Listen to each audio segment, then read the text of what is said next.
A lot of National Guardsmen that I spoke to in Minnesota were upset that Tim Walz, the two-term governor of Minnesota, was chosen as Kamala Harris's VP pick, largely because they said he was a traitor and a coward. He'd been with the National Guard in both Nebraska and Minnesota for about 20 years. In 2005, when his unit was about to deploy for fighting in Iraq, he retired.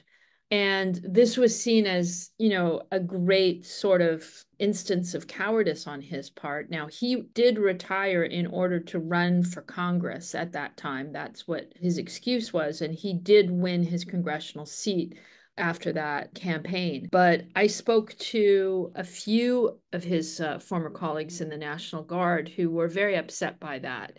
And the other thing that they were upset by is that he was using in his public relations bio on his website when he was a congressman that he had achieved a particular rank of commanding sergeant major. And in fact, he hadn't achieved that. He was working on it.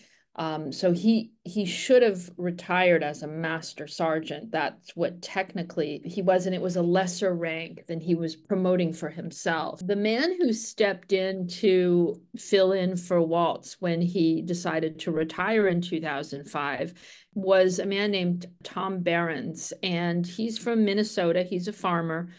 And he said he had no ill will at the time towards Walz. At that point, he said to me, I had 500 troops. I had to reassure them we were about to go to war, and I didn't even have time to be upset.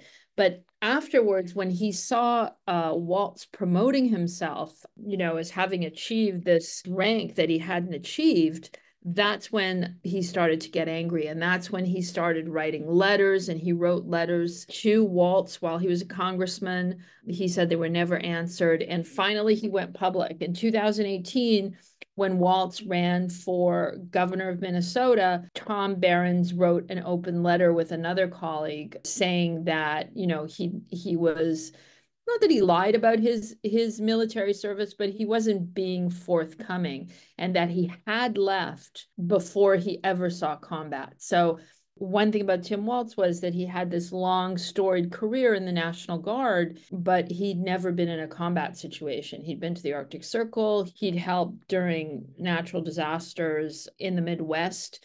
He'd been up to Norway and to Italy, but he hadn't seen actual combat.